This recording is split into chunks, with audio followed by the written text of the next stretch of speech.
Well, thank you, Prof. I just want to speak to the issue of the youth that my brother there raised. We know it, that the average age of an African farmer now is about 65. But I think the underlying factor in a situation where we talk about youth unemployment and we're talking about minimum age in agriculture being over 60, I think under normal circumstances you would think this is a perfect match, youth unemployment and agriculture. But there is still a problem. And for me, I have been reflecting over this in the last couple of months, and I've come to a conclusion that until the agricultural sector becomes competitive, nobody will go there. And just to be very brief on this, if you get a young boy of 25 and another young boy of 25, and you ask them to go into the market, what would be your choice? IT, real estate, or agriculture? The answer is clear. If you ask them to go to a bank manager to get a loan, who will come back with money? The one who chooses IT or the one who chooses agriculture? So we know the answers, but the solution lies with our decision makers to take a proactive step to deliberately make agriculture competitive and attractive. Thank you. Pamela, just 1 minute. Sure. I want to talk about a project that the Forage Council is doing across several countries in Africa, where they take youth, they train up teachers, people in the ministries of agriculture and education, and train youth to do enterprise gardens, just being profitable. Train them, you've got this piece of field, put cabbages, or they do their own project and they make money out of it. For me, that's one way of starting to do something about making agriculture attractive. Thank you very much. We have 15 minutes, so we'll take 2 interventions from here and 2 from here. 1, 2.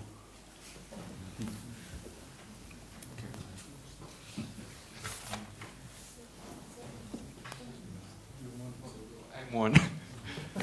I have a question for Yemi. How does FARA support and invest in youth, in young professionals? You mentioned other things, but you didn't mention what FARA does. To support the youth.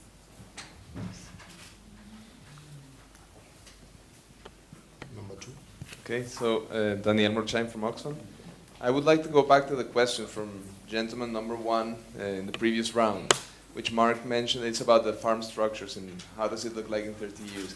Mark mentioned a little bit what he believes would be the trend, but it would be nice to hear from the panel what would be the implications of that. That's a very critical point, I felt, and we need to see what would be the implications if really, what happens with the smallholder farmers, the 4 smallholder farmers who have to sell or who are no longer employed in agriculture. Are they wage labor? Does this mean, urbanization trends just off the roof? So, just your thoughts on that. Yemi. Okay. Well, thank you very much. Very direct. What does FARA do to attract the youth? We have a program called YPAD. We have another, and I don't have to tell you about that. And we have a program supported by the African Development Bank, which is concentrated on building capacities of the youth. Currently, we must have about a crop of anywhere between 60 and 80 students doing graduate studies all across Africa. So this is from our own little contribution to strengthen the capacity of African youth in building their competence.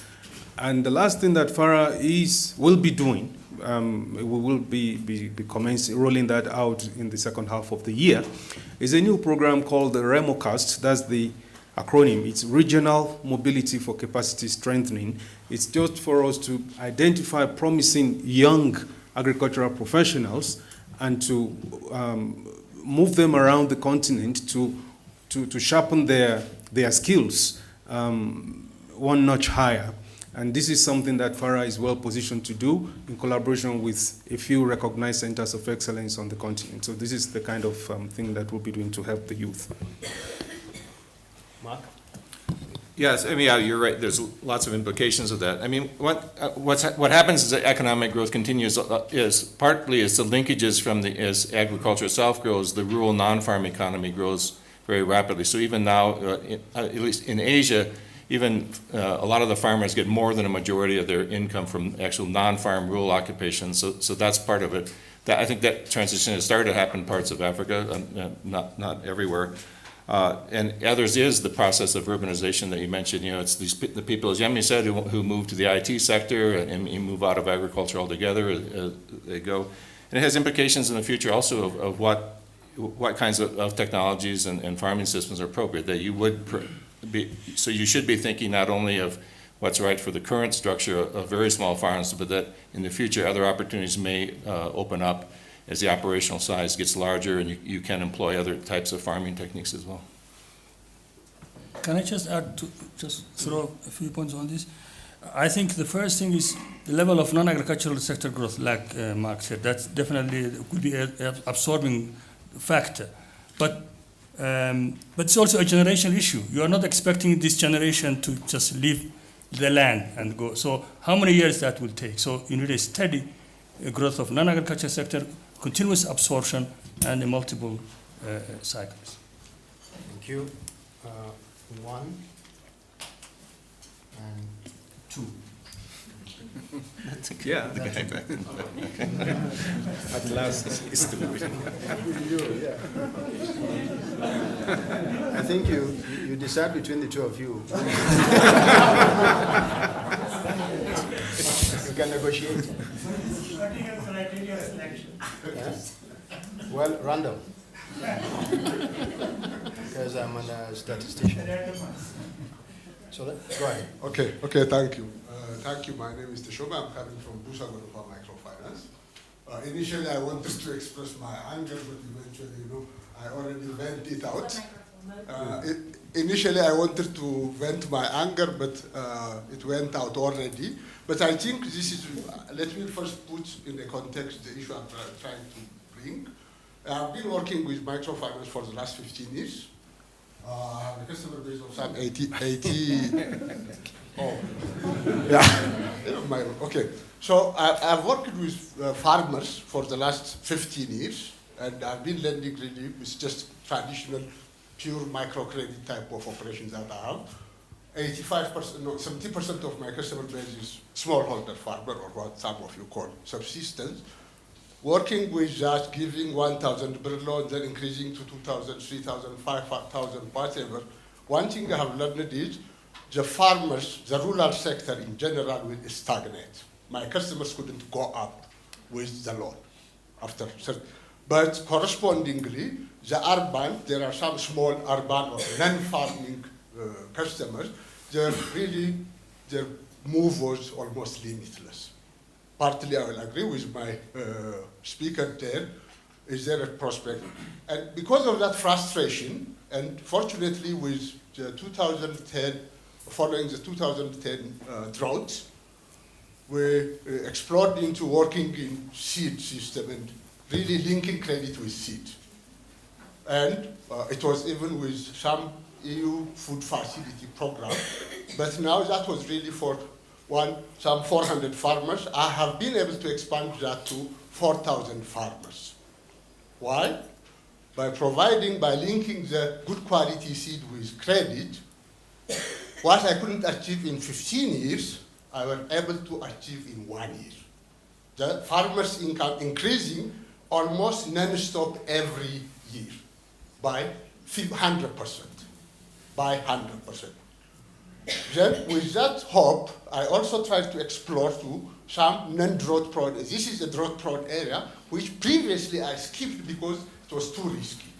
And it came after the shock of the 2010, and it worked. Now, even I've started to explore to other areas.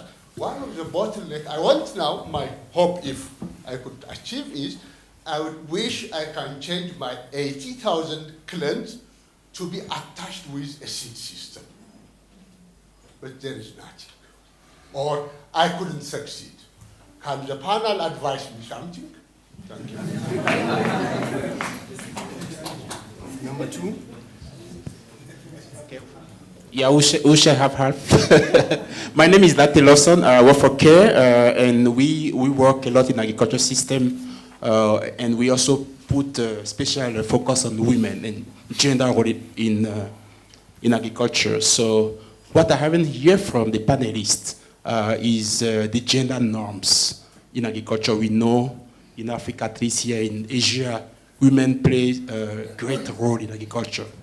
So how do you see that evolving, as we get to the 2050?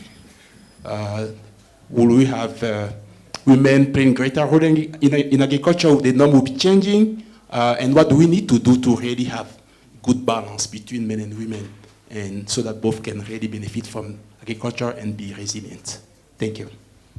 I'll give you a neighbor. Mr. Chairman, sorry, because he had the mic again, so he went first. It's okay, you've settled it, no problem. Okay. My name is Suleiman Mohammed. I work for FAO.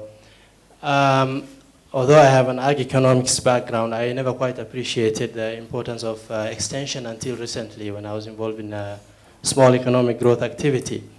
But extension services, however much as they are important, are really declining and not really very strong in developing countries, because there's not much resources being allocated to them. I think that one of the panelists threw back the question to us that investment in extension services is declining. My question, or rather the observation we got, was involvement of the private sector, the input suppliers, the processors. What role can they play? How can they be encouraged to take a bigger role? Because it could be a win-win situation where they can benefit from higher quality produce, while at the same time they give back, like after-sale service. The other one is involvement of the communities, in the sense that if you have a technology testing, a demonstration and transfer, and you're doing it within the community and their participation, how much how much can the community then help to propagate that? And I think we've had some results, although it was in a very micro scale. Yes. So to the panel, very quickly, we don't have time. Microfinance, anybody? Just briefly, the issue he raised. It's actually an intervention. So it's an intervention.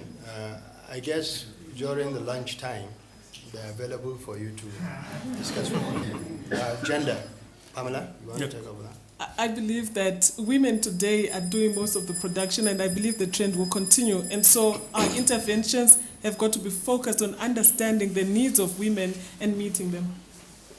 And lastly, extension. 1 minute. 1 minute, please. Less than a minute. First of all, somebody said about youth not getting loans in India. It's a problem for young farmers to get married because nobody wants to marry their daughters to young farmers. It's that bad. And I think nobody has talked about cooperatives, and that's a system intervention that's required. It goes with microfinancing, it goes with markets, it goes with supplying input, it goes with seed systems. Nobody's talking about cooperatives. I think so Africa's too much focused on NGOs, and we need to be more focused on cooperatives, small farmer cooperatives, and we can encourage them. I'll give you an example. When the government buys something or gives an input, you can give it 10% cheaper, or you can give a 10% higher price for the produce if the cooperative is selling it rather than the individual is selling it. So you can have small ways to encourage people to get together, and I think so that's a key way forward on this.